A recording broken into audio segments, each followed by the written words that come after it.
Lea nunca fue de las que hacían escándalo. Desde niña había aprendido a resolver las cosas en silencio, con una eficiencia casi invisible. A sus 34 años, vivía sola en un apartamento alquilado en la zona norte de la ciudad, y era vista por todos como la que se organizó. Trabajaba como analista senior en una firma de inversiones, tenía buen historial crediticio, planificaba sus vacaciones con meses de anticipación y llevaba el coche al taller antes de que siquiera se encendiera. La luz del tablero, mientras muchos de sus conocidos parecían ir a la deriva entre deudas, rupturas y crisis existenciales, Lea flotaba en una calma aparente, pero lo que nadie veía era el esfuerzo brutal y constante que implicaba mantener esa imagen. Y ese esfuerzo, durante 5 años, fue absorbido sin pausa por su propia familia, como si fuera un recurso natural del que todos podían servirse sin preguntar. El inicio de esa carga no fue una tragedia repentina, fue una llamada. Lea estaba terminando un informe crucial para una reunión con la dirección cuando vio el nombre de su padre en la pantalla del celular. Dudó un momento antes de contestar. Sabía que si no era cumpleaños, feriado o algo ya pactado, probablemente se trataba de un problema. Al contestar, escuchó la voz agitada de su padre a Megan, su hermana menor. Llevaba horas encerrada en el baño, llorando y diciendo cosas sin sentido. Su madre, desde el otro lado de la puerta, intentaba calmarla. Lea preguntó si la habían llevado al hospital. ¿Llevarla para qué, hija? Está pasando por un mal momento nada más. Y además, tú sabes que no tiene seguro médico. En esa frase bastó. Lea cerró la laptop, tomó su bolso y salió sin mirar atrás. Lo que siguió fue un torbellino a llamadas desesperadas, búsqueda de clínicas, negociaciones con recepcionistas. Esa noche, Lea transfirió casi todos sus ahorros, menos $17.3, para cubrir la admisión de Megan en una clínica privada. A nadie se lo pidió, pero todos lo esperaban. Después de ese día, nada volvió a ser igual. Lea no lo supo al instante, pero con esa transferencia había activado algo silencioso en una expectativa permanente. Cada vez que alguien en la familia tropezaba, ella era el primer número al que llamaban cuando su madre no podía pagar sus medicamentos para la diabetes. Lea, cuando su padre se atrasaba en el pago del coche. Lea, cuando Megan terminaba con otro novio que la dejaba emocional y económicamente destrozada. Lea, a veces la llamaban llorando. A veces solo enviaban un mensaje con el número de cuenta. No siempre respondía con rapidez, pero casi nunca decía que no. Al principio, lo hacía con la sensación de estar cumpliendo un rol noble, como si su estabilidad no tuviera sentido si no era usada para sostener a los demás. Lo que empezó como un gesto de ayuda puntual, se convirtió, con los meses, en una rutina no hablada. Lea creó un fondo familiar de emergencia a su nombre, pensando que eso pondría límites y orden. Mas os límites solo existían en su mente. En la práctica, todos veían ese fondo como un cajero automático disponible las 24 horas. Nadie preguntaba si ella estaba bien, si podía o si quería. Nadie ofrecía devolver el dinero. Todo era asumido como parte de lo que hace Lea, porque es responsable. Lo más frustrante no era el dinero en sí, sino la ausencia total de reconocimiento. Cada transferencia era recibida con silencio o con un emoji de agradecimiento automático. Nunca una llamada de vuelta. Nunca un ¿cómo estás tú? Hubo meses en que Lea apenas podía dormir. Entre el trabajo, las responsabilidades autoimpuestas y el peso de sostener emocionalmente a una familia entera, su cuerpo comenzó a somatizar. Dolores de cabeza constantes, tensión en la mandíbula, una fatiga que no se aliviaba ni con fines de semana largos. Iba a trabajar con el piloto automático encendido, fingiendo sonrisas en reuniones, mientras por dentro sentía que se deshacía. A veces se sorprendía llorando sin motivo, aparente, en medio del tráfico, con la música apagada, pero incluso en esos momentos no pensaba en parar. Pensaba en cómo reorganizar su presupuesto para no dejar a su madre sin insulina el próximo mes. Sus amistades empezaron a notar que algo no estaba bien. «Estás más apagada», le dijo una compañera en la oficina. «¿Hace cuánto no haces algo por ti?», le preguntó otra durante una videollamada informal. Lea respondía con evasivas. Decía que estaba ocupada, que había prioridades y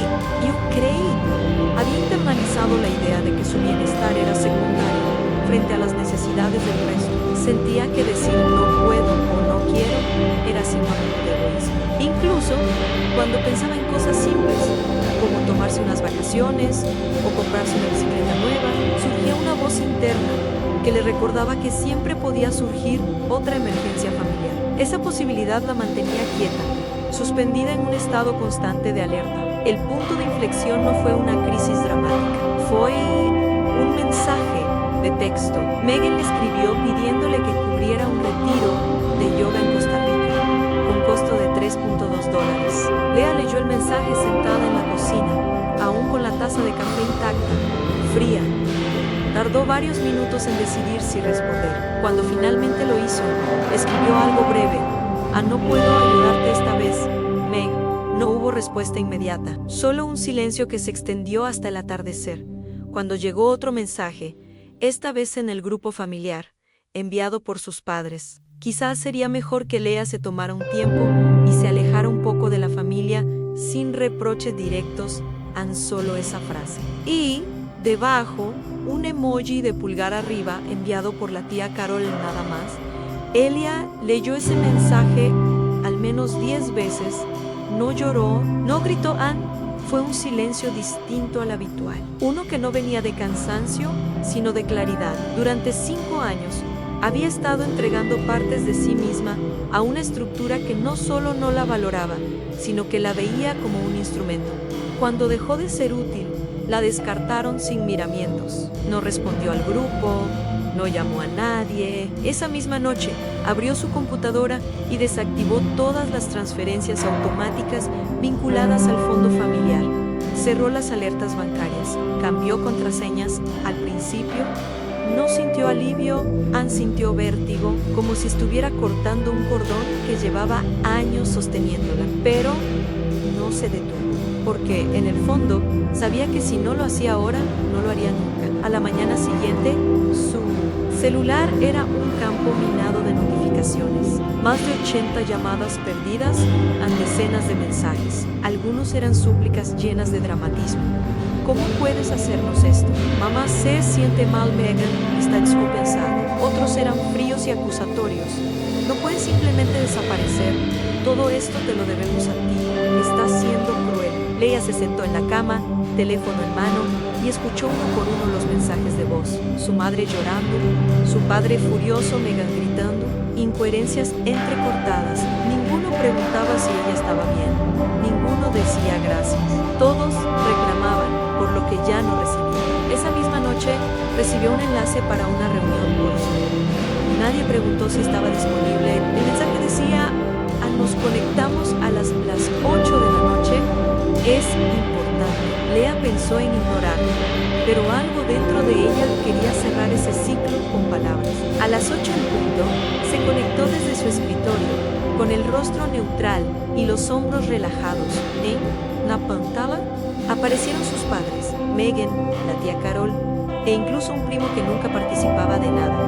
Uno a uno comenzaron a hablar. Reproches, recuerdos distorsionados, frases pasivo-agresiva. Le decían que estaba siendo dura, que todo lo que se hizo por ella ahora quedaba en el olvido. Lea no interrumpió.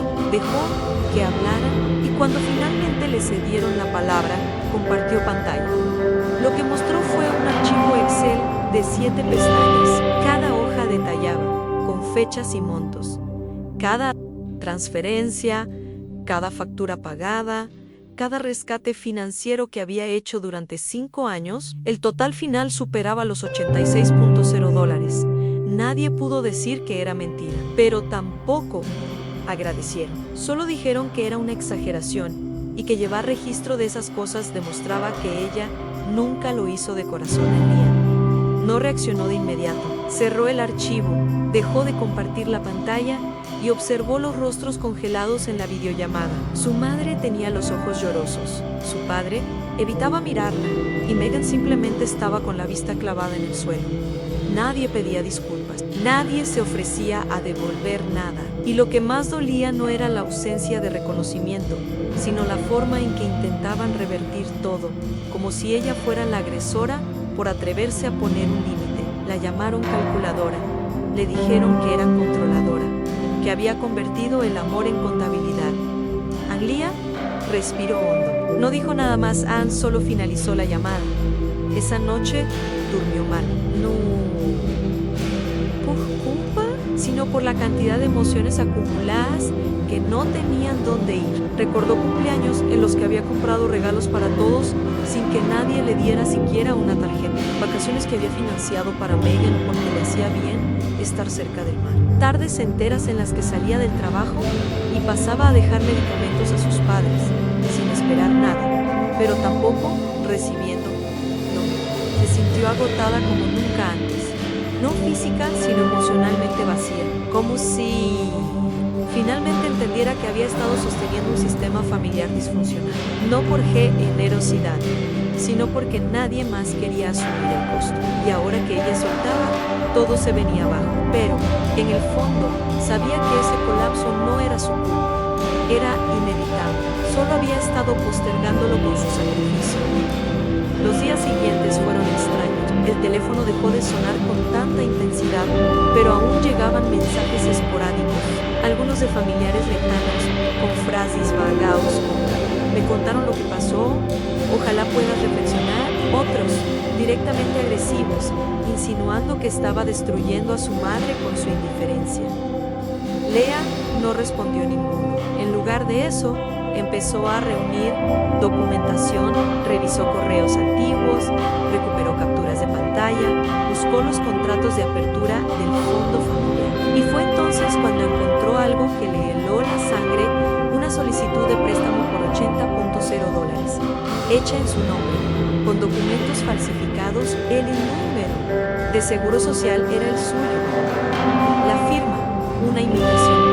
Los formularios venían de una carpeta compartida que había creado años atrás con su padre, cuando todo esto apenas comenzaba. El cuerpo le temblaba, no de miedo, sino de indignación pura. Ni siquiera el distanciamiento había sido suficiente para que respetaran sus límites. Querían mantenerla atada, ahora desde la trampa, desde la manipulación financiera. Leah se sentó en su escritorio, encendió la lámpara y comenzó a actuar. Llamó banco, presentó la denuncia por intento de fraude, bloqueó toda operación futura vinculada a su nombre. Luego, se comunicó con la policía local y notificó al IRS. No lo hizo con rabia, ni buscando venganza. Lo hizo con el mismo rigor metódico que había aplicado por años para proteger a otros, solo que esta vez era para protegerse a sí misma. Y en ese gesto hubo algo profundamente transformador. Por fin, era ella su prioridad. Por fin, dejaba de ser solo la responsable. Empezaba a ser la dueña de su propia vida. A partir de ese momento, Leah tomó decisiones que había evitado durante años. Renunció a la idea de reconciliación, no desde la rabia, sino desde una comprensión dolorosa, pero firme. Esa familia no iba a cambiar, y ella ya no tenía fuerza para seguir siendo la que reparaba todo.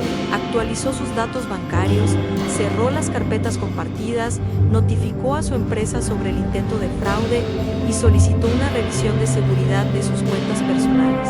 Luego, con una taza de té entre las manos, se sentó frente al portátil y aceptó una oferta laboral que llevaba meses posponiendo. Era un puesto en otra ciudad, con un salario significativamente mayor y, sobre todo, sin ningún vínculo emocional con su pasado. Empacar fue extraño. Cada objeto que colocaba en las cajas tenía un peso distinto ahora. Algunos recuerdos la hicieron detenerse, una foto antigua con su hermana en la playa, un llavero que su madre le había regalado cuando se mudó sola por primera vez. No tiró nada, pero tampoco los puso en lugares de destaque. Los envolvió con cuidado y los guardó sin urgencia. Cuando finalmente cerró la última caja, sintió algo que no sentía desde hacía mucho en espacio, no físico, sino mental. Empezaba una etapa en la que no debía estar disponible para todos. Una etapa donde no era la proveedora silenciosa ni la adulta designada, era simplemente Leah. Y eso, por sí solo, ya era un renacimiento. Los primeros días en la nueva ciudad fueron desconcertantes. Leah no tenía a quién rendir cuentas, ni a quién llamar tomar cada vez que hacía una compra grande. Por primera vez en años, podía gastar sin culpa. Compró un sofá nuevo, eligió cortinas que no fueran neutras y prácticas, y hasta se permitió contratar un servicio de limpieza 2 veces al mes. Caminaba por su nuevo barrio, con auriculares, sin destino fijo, redescubriendo cómo era moverse sin la carga constante de estar resolviendo la vida de los demás. Las noches eran silenciosas, sí, pero era un silencio que ya no dolía, era descanso. Un sábado por la tarde, mientras leía en una cafetería cerca de su casa, recibió un mensaje inesperado. Era de su tío Ray, el hermano de su madre con quien la familia había cortado contacto hacía años. El texto era corto, directo, solo quería decirte que entiendo por qué hiciste lo que hiciste. ¿Hiciste bien? Anlia no respondió de inmediato. Cerró el celular y siguió leyendo.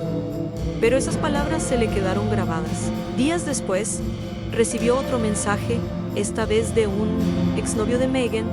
Le decía que siempre había admirado lo que Lea había intentado hacer por su hermana, que ahora entendía que había sido la única que realmente la sostuvo. Lea tampoco respondió, pero leyó ambos mensajes más de una vez. No eran redención ni reparación, pero eran verdad, y eso ya era algo. Lea no buscaba validación, pero no podía negar el efecto de sentirse, al fin, reconocida. Pasó años siendo un engranaje silencioso dentro de una maquinaria familiar que la daba por sentada. Estaba ahí, funcionando, hasta que dejó de hacerlo. Y entonces, en vez de gratitud, recibió reproches. Por eso, esos pequeños gestos, 2 mensajes, 2 personas externas al núcleo, tuvieron tanto peso. No necesitaba que le levantaran un altar, pero sí necesitaba, aunque fuera una vez, que alguien dijera ante Dios, Lujiski todo, y no era tu deber. Esa frase, aunque no pronunciada literalmente, empezó a sanar una parte de ella que ni siquiera sabía que estaba herida. Con el paso de las semanas, Lea fue llenando su nueva rutina de cosas pequeñas que le hacían bien. Retomó clases de cerámica los miércoles por la tarde, empezó a ir a un mercado local los domingos y hasta se permitió decir que no a planes que no le interesaban, sin justificar cada decisión. Comenzó terapia por videollamada con una psicóloga que no conocía su historia de antes. Eso también era nuevo, a no tener que explicar quién era en función de lo que hizo por otros. Empezó a verse como una mujer entera, no como la hermana salvadora ni como la hija eficiente, solo ella. Y aunque al principio eso le daba vértigo, también le ofrecía algo que nunca había tenido Ryan: espacio para pensar, equivocarse, parar, decidir, sin pedir permiso, sin cargar con todo. Una tarde cualquiera, mientras tomaba un café en su balcón, Lea recibió otro correo. Esta vez no era un reproche ni una acusación, sino una carta larga de su padre. Le hablaba de una supuesta crisis familiar urgente, de problemas económicos que se estaban saliendo de control y de cómo solo ella podía salvar la situación. Mencionaba que su madre no dormía, que Megan estaba deprimida, que todo estaba desmoronándose. Lea leyó el mensaje en silencio. No había odio en su expresión, tampoco tristeza, solo una quietud profunda. Cerró el correo, lo dejó sin responder y salió a caminar. A las 2 horas, escribió una única línea como respuesta: ansí armé algo en C. Llama mi futuro. Luego, bloqueó la dirección de correo y eliminó la conversación. Esa noche durmió profundamente. Como hacía tiempo, no lo hacía. No era una victoria dramática ni un final de película. Era apenas una mujer durmiendo sin culpa, sin alertas encendidas, sin el peso de estar sosteniendo a todos con hilos invisibles. Por primera vez en años, no soñó con llamadas de emergencia ni con planillas de Excel. Soñó con una cocina soleada, con plantas creciendo despacio, con un lugar en calma. Al despertar, preparó el desayuno con música suave y regó un pequeño cactus que había comprado días antes en una feria del barrio. Lo colocó en la ventana de la cocina y sonrió. No parecía gran cosa, pero era suyo. Y si lo cuidaba, sabía que podía durar toda la vida, igual que su decisión de no volver atrás. El tiempo siguió su curso, y con él, Lea construyó algo que no tenía nombre, pero que se parecía mucho a la paz. No era euforia, ni una felicidad ruidosa. Era algo más sereno, una vida donde todo lo que hacía tenía sentido porque nacía de ella, no de la culpa ni del deber. Mantuvo la distancia con su familia, no desde el odio, sino desde la convicción. Había intentado salvar a todos, menos a sí misma, durante demasiado tiempo. Ahora, cada día que pasaba sin tener que justificarse, sin tener que explicarse, era una forma de repararse. No necesitaba más dramas, ni más reconciliaciones forzadas. Necesitaba rutina, silencio y espacio para reconstruirse sin interferencia. A veces, cuando alguien le preguntaba por su familia, Lea respondía simplemente «estamos». Distantes y no mentía, pero tampoco entraba en detalles. Aprendió que no todas las historias deben ser contadas para ser válidas. Algunas se viven, se sobreviven y se sueltan.